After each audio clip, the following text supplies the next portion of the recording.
Tokyo contre Kanagawa, ça continue et en attendant que les joueurs suivants, enfin le joueur suivant de Kanagawa vienne affronter Meppo, il faut quand même que je parle de l'ancien tournoi que j'ai commenté et que j'ai pas terminé. Donc en fait je ne terminerai pas ce tournoi tout simplement parce que j'ai essayé de le terminer je crois 5 fois. Et à 5 fois, il m'est arrivé une tuile, un truc, le PC qui fout en l'air, des tuiles dans la vie, des trucs, enfin bref.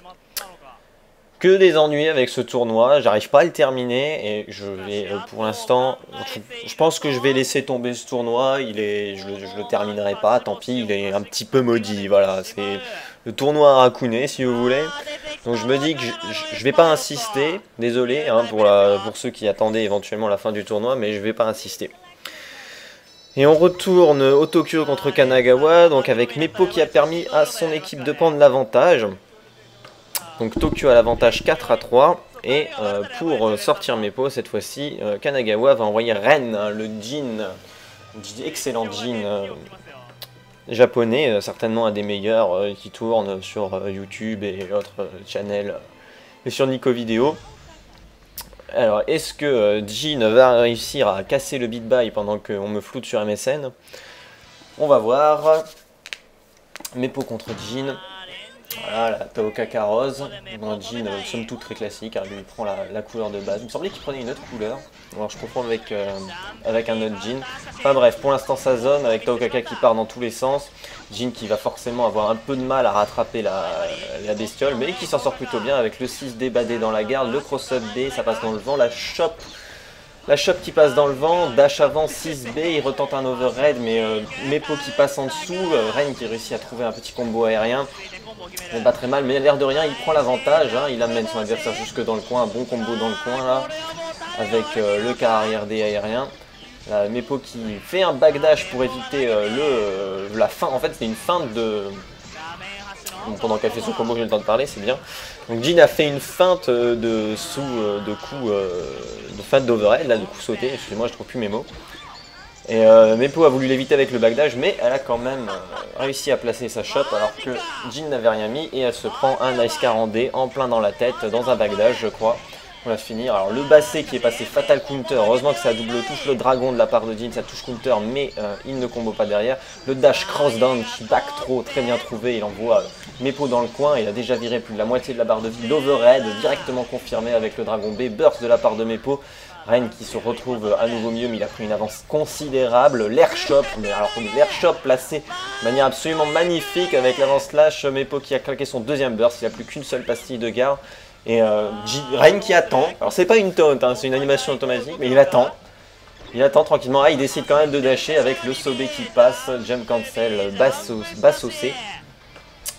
Ren qui a complètement roulé sur la pauvre Meppo, là, qui avait pourtant qui avait fait son boulot, hein, a quand même fait un bon beat by. Et là, Ren qui a vraiment déroulé, quoi, et qui va maintenant être opposé à une Tsubaki, Supinosa. Alors, ça me fait penser à Spinoza, je sais pas si le mot vient de là, mais bon. Donc Supinosa Tsubaki verte face à Ren.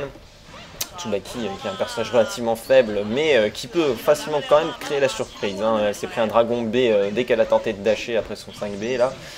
Elle est coincée dans le coin, Ren qui zone, le avant slash ça passe dans le vent, l'overhead bien trouvé de la part de Supinosa qui charge un petit peu son drive en attendant que son adversaire se relève.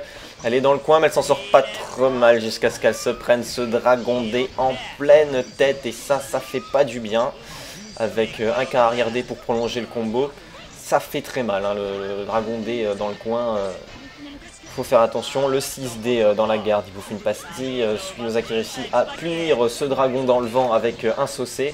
Petit combo de la part de Tsubaki, malheureusement ça fait pas très mal, hein. Elle a une barre d'install, elle a pas mal de tension, elle peut faire relativement mal avec ça.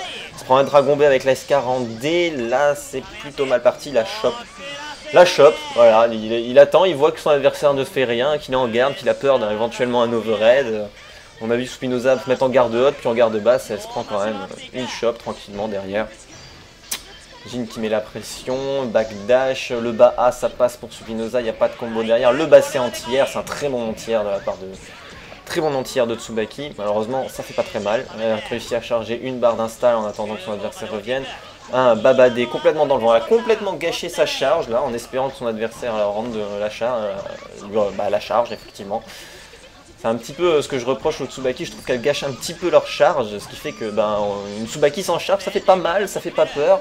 Et là, Spinoza qui se retrouve dans le coin, qui se fait malmener, l'avance-slash délayé, ça passe, ça va faire très mal ça avec le dragon. Oh, il a un peu raté son combo, mais c'est pas grave, re-dragon. Et la furie en punition de la tentative de fuite de Spinoza, magnifiquement placée. Et ben c'était déjà le deuxième round, il a même pas utilisé un burst.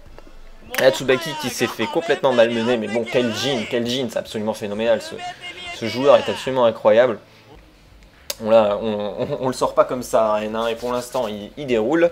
Et il va être opposé à une Noël maintenant. Alors moi ça me fait plaisir, une Noël. Il n'y a plus de Noël, ça n'existe plus les Noëls, on n'en voit quasiment plus. Et la Noël Shiba, qui joue donc pour Tokyo. Je ne connais pas cette Noël, mais bon ça va pas être facile, hein, vu la réputation et ce qu'on a vu du Jin. Petite Noël en brun, en marron. Alors, le saut slash avec le projectile pour Ren qui a déjà réussi à pousser son adversaire dans le coin. Le Badé qui se fait bouffer par le 6D, ça faut faire attention avec les drives de Noël.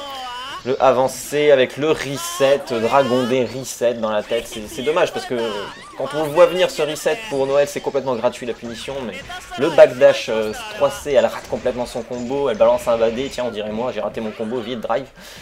Avec le combo derrière sur le Badé. Il aurait pu faire un petit peu plus mal, mais c'est déjà pas mal. Le burst qui est complètement dans le vent de la part de Ren. L'avant B, ça passe counter directement confirmé avec le avancé. Petit enchaînement qui pousse son adversaire jusqu'au coin. C'est très mal parti. Bah là, il est foutu. A plus. La Noël qui a un petit peu trop drive dans le vent. Hein, et bon, alors de temps en temps ça paye et de temps en temps ça paye pas. Il faut faire très attention avec le drive. Le saut B, saut A qui est passé. Le dash avant 6C, ça s'est très bien trouvé. En anti-air pour Noël, mais qui fait un combo qui sert à rien. Là, je sais pas pourquoi elle fait ce combo, parce que ce combo fait moins mal que le combo plus simple et plus court. Alors j'ai pas vu l'ouverture, je me rappelle plus de l'ouverture qu'a fait Ren, mais il a réussi à pousser son adversaire dans le coin, le tic throw juste derrière après un reset de combo, la Noël qui se fait complètement malmener, qui ne voit rien. Le saut double jump pour appâter un anti-air avec le Caravandé. Elle a voulu refaire son dash avant 6C, c'était passé, mais cette fois-ci Ren l'attendait, il l'a appâté. Le Lokizem qui est bien évité de la part de la Noël, mais qui se prend encore un avant B counter. Elle s'est pris un nombre de counters absolument phénoménal. Faut faire, bon, alors c'est pas évident Noël, mais faut faire attention. Hein. Bon, le Jin en face est de toute façon complètement phénoménal. Donc Ren qui réussit à s'imposer et donc c'est Kanagawa qui prend l'avantage cette fois-ci, 5-4 pour Kanagawa, même 6-4 pour Kanagawa, et on envoie Goro, la lambda. On passe un Badé dans le vent, un quart arrière A en punition du pressing de Jin avec le petit combo derrière, pas forcément le combo optimisé mais ça fait mal et ça repousse l'adversaire. Le backdash C qui touche, ça fait un petit peu mal, ça repousse l'adversaire car regardez dans le vent, elle zone. Le dash feinte, bas A shop, dommage c'est passé en shop violette. Le bad drive qui a été esquivé par le bad drive de Jin, qui lui offre un combo assez sympathique, il pousse son adversaire jusque dans le coin, il rate son avant slash, il était un petit peu trop loin du coin. Le bas C qui passe fatal counter, malheureusement c'est pas confirmé, la shop à la relevée, ça peut faire très mal directement burst de la part de Goro. Le Jin qui essaie de repousser son adversaire jusque dans le coin, voilà c'est fait, le dash anti-air ça passe dans le vent, backdash directement, le quart arrière A ça passe dans le vent aussi, c'est pas très bon ça. Le l'Ice 40D qui reprolonge le combo, Goro qui réussit à s'échapper avec une roulade parce que Ren a raté son Okizem, le saut C, le backdash RC qui a touché et qui lui permet de refaire un gros combo quand même derrière, là ça fait, très mal, fallait réussir à le confirmer celui-là. Ce shop s'est déchopé et Goro qui garde la priorité avec un combo derrière en punition du burst, rapide cancel et l'enchaînement de Tiger Knee avec la furie à la fin. Goro qui prend ce premier round, donc je crois que c'est la première fois que Ren perd un round. Ça se passe pas trop mal, mais bon, on sent quand même que c'est difficile, il y a du niveau, hein, l'avance-slash qui passe dans le vent. Pour l'instant, Goro qui se prend un badé de la part de Ren avec le petit combo derrière, ça fait pas très mal mais ça pousse énormément l'adversaire dans le coin. L'overhead très bien placé avec le premier hit qui whiff parce que l'overhead L'overhead de Lambda touche en 2 hits, mais le premier hit n'est pas overhead. Alors souvent c'est un petit peu grillé comme overhead. Là ça a été très bien placé avec derrière un dé de zoning qui est passé, qui lui offre un combo. Ren qui a perdu la moitié de sa vie, il se prend un dé dans le backdash. Le dash anti-air en confirme du drive. Goro qui zone, le Sobé ça passe, le Bassé fatal counter, ça va faire très mal ça. Avec l'enchaînement de slash, avant slash et l'enchaînement aérien. Mais le car arrière D pour prolonger et la furie derrière, on arrive dans les 5000 là. Ça a fait énormément de dégâts. Et l'airshot trouvé et la punition du burst. Magnifique Goro, magnifique.